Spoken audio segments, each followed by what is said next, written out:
j'incarne mon feu plutôt que de l'utiliser pour me battre.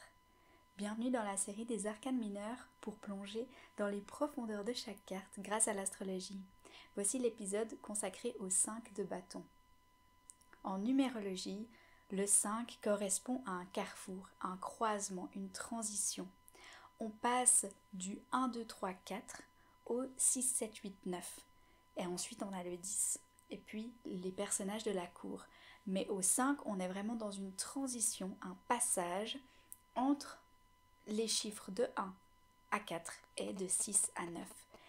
Et ce 5, ça va nous amener autant une énergie d'adaptabilité, de curiosité et d'intelligence, de liberté, parce que tout est possible, mais aussi d'indiscipline, parce qu'il n'y a pas de structure, il n'y a pas de cohérence, il y a un chamboulement, et donc ça peut amener une énergie de contre-courant aussi. Concernant les significations du 5 de bâton, il correspond vraiment à un choix qu'on a à faire, puisque c'est ce 5 de carrefour de transition avec le feu. On doit faire le choix de savoir est-ce qu'on va se battre, est-ce qu'on va briller, ou est-ce qu'on va collaborer au lieu de se confronter aux autres et d'être en conflit constamment. Avec le feu, on vient apprendre que le feu, ça brûle aussi. Et donc, c'est une énergie qui peut être destructrice et qui peut complètement dégénérer. On le voit notamment avec le tarot divinatoire du corbeau, où les bougies sont tombées et ça prend complètement feu et c'est ingérable, c'est incontrôlable et donc ça prend une ampleur disproportionnée. Le feu, ça peut nous mener aussi à détruire l'environnement s'il est mal utilisé, comme on le voit justement avec cette énergie qui va venir détruire tout ce qui est autour de lui. On vient apprendre donc avec ce 5 de bâton à canaliser le feu qui est en soi. Et donc avec cette énergie qu'on voit très très bien ici dans le tarot alchimique, c'est qu'on a le feu au bout des doigts, on peut tout brûler sur notre passage ou on peut apprendre à utiliser ce feu pour agir de manière alignée, le canaliser. On peut utiliser ce feu pour faire quelque chose, entrer en action, de manière alignée avec notre flamme, avec notre feu intérieur. Le 5 de bâton, c'est une énergie de jugement aussi, de sévérité. Il peut y avoir une rivalité, qu'on peut nommer de rivalité entre frères et sœurs, mais aussi un conflit, très clairement. Après, cette énergie permet aussi d'apporter une création. On peut créer, on peut être créatif, être inspiré, parce qu'on garde cette énergie de feu de départ, qu'il faut simplement apprendre à diriger. Et donc pour ça, il faut avoir une énergie de leader positif qui soit alignée avec le cœur. Et puis, on doit faire confiance aussi. Faire confiance en soi-même, en notre capacité, en notre feu intérieur, mais aussi aux autres, pour apprendre à travailler ensemble. Parce qu'on peut grandir ensemble, on peut évoluer. Si on prend cette image habituelle ici dans le Morgan Gray, mais si des personnes se battent avec leur bâton, finalement avec ce même bâton, elles pourraient apprendre à construire un monument, construire une échelle pour grandir, pour former quelque chose de nouveau ensemble avec les énergies de chacun, les forces de chacun. Et donc, ça vient apprendre ici, avec ce 5 de bâton, que chacun a sa force et qu'ensemble on peut aller plus haut, on peut grandir.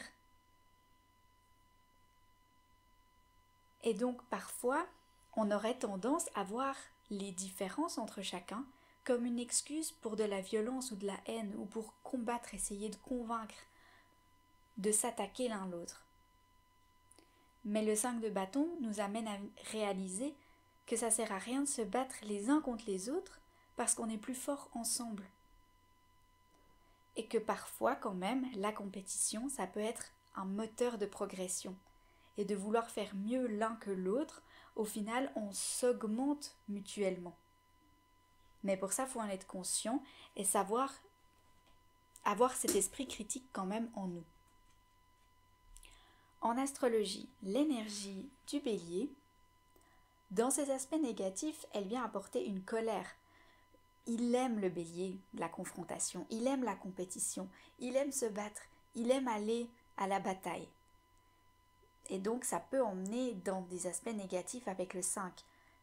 Mais dans le positif, le bélier, il vient aussi exprimer sa vérité, être lui-même simplement authentique, d'oser dire ce qu'il pense, oser agir de manière alignée avec son cœur.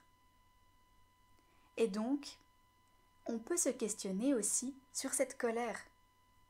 Quand le bélier exprime une colère, ressent une colère, elle vient d'où? Elle veut dire quoi? Où est-ce qu'elle le mène?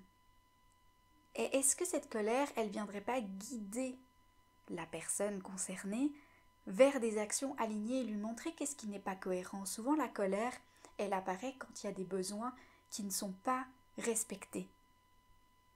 Et donc on peut se demander c'est quoi ces besoins-là et comment je peux faire pour les respecter, pour qu'ils se sentent respectés. Avec l'énergie du lion, les parties négatives, ça peut être de vouloir briller à tout prix, quitte à rabaisser les autres, quitte à être en conflit. Il peut y avoir des crises d'enfants et aussi une tendance à vouloir maîtriser les autres, à vouloir contrôler l'autre comme un leader qui veut vouloir tout gérer. Mais dans ce côté positif, on voit que le lion, il n'a pas peur de briller. Il va oser se montrer tel qu'il est. Et il peut aller vers une tendance au leader positif pour aller ensemble vers un objectif commun et aligné.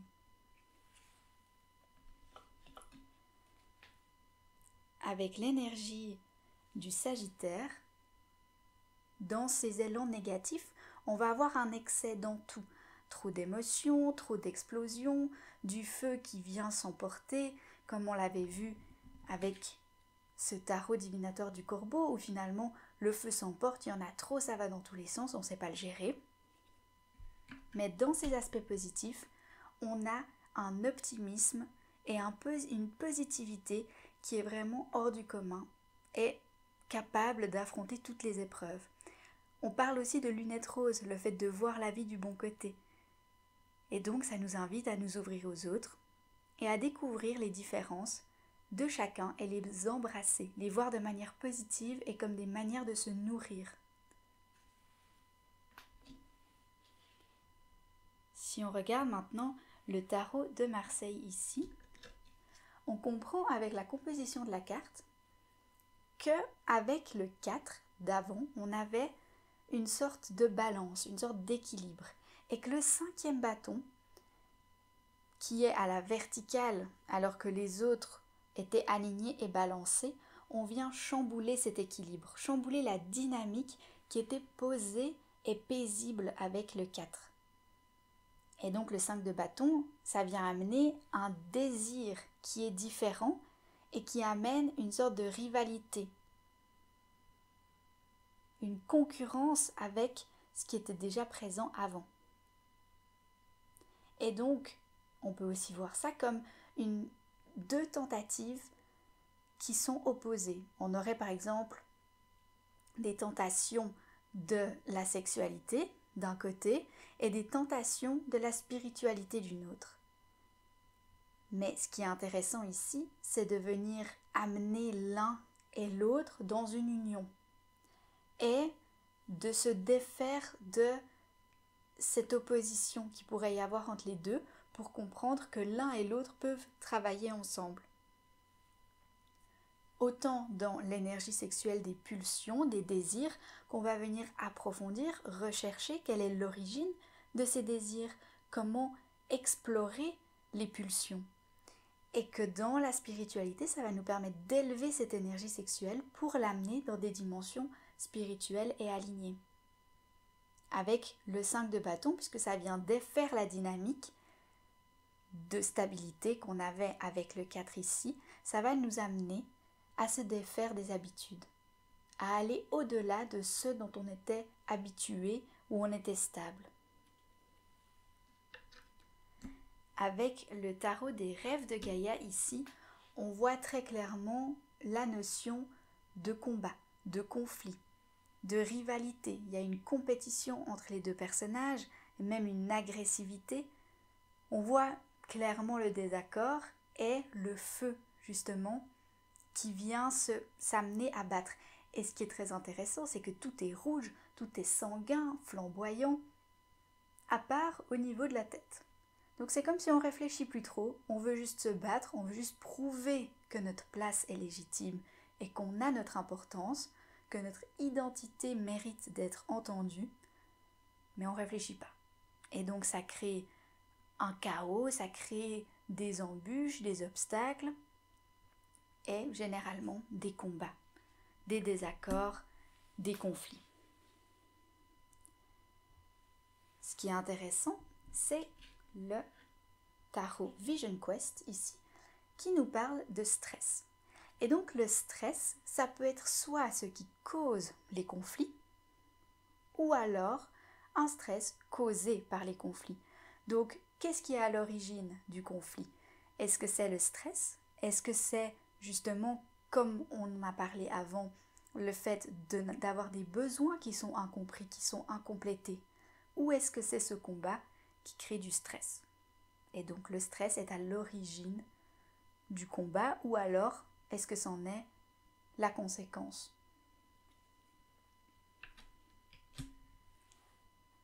Comme je l'ai dit plus tôt dans le tarot alchimique ici, on vient vraiment apprendre à utiliser ce feu qui est entre nos mains pour agir de manière alignée.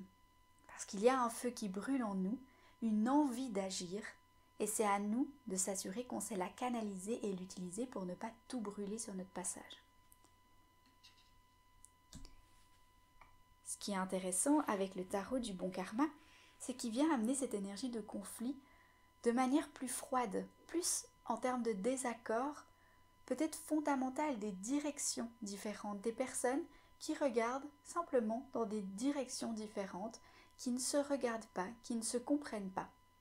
Et donc dans ce cas-là, on peut prendre l'énergie du Sagittaire qu'on a mentionné précédemment pour se dire qu'en fait, le Sagittaire est curieux, il est intéressé par la vie de l'autre personne qui paraît contraire au nôtre. Et c'est ça qui le nourrit.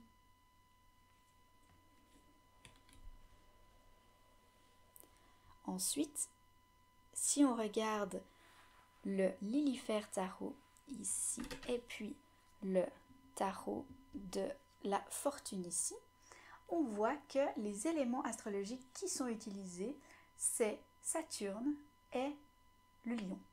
On retrouve ici Saturne et le lion ici. Et donc en astrologie, le lion, comme je l'ai dit ici, vient nous amener cette énergie qui veut se montrer, qui veut dévoiler son énergie, mais qui vient apprendre qu'on n'a pas besoin de se battre pour attirer l'attention. Avec justement l'énergie de Saturne, c'est une énergie d'apprentissage. Et donc, on est parfois confronté à nos tourments, à nos parts sombres de nous-mêmes, nos difficultés de la vie, pour nous rappeler que la manière dont on peut briller avec le lion, ça vient de nous. Ça vient du fait de simplement incarner notre lumière, et comme ça, on peut être vu, on peut être entendu dans notre identité propre, sans devoir se battre, sans devoir convaincre, sans devoir forcer l'autre à nous entendre et nous écouter. On peut simplement exister tel qu'on est, sans devoir se prouver. Et si on regarde le After Tarot, c'est très intéressant parce que finalement, on réalise qu'après s'être battu, on s'est tellement battu, on s'est tellement tapé dessus, dans l'image précédente ici qu'on voit, ici c'est le combat, tout le monde se tape dessus en pensant qu'ils ont raison l'un plus que l'autre, en fait on s'épuise, on n'en peut plus, on est fatigué, on ne sait pas quoi faire de ces bâtons, et que finalement, au lieu de se détruire l'un l'autre, comme on l'a dit précédemment, on peut aussi simplement réaliser qu'on a chacun des outils merveilleux qui nous permettent de construire quelque chose en commun.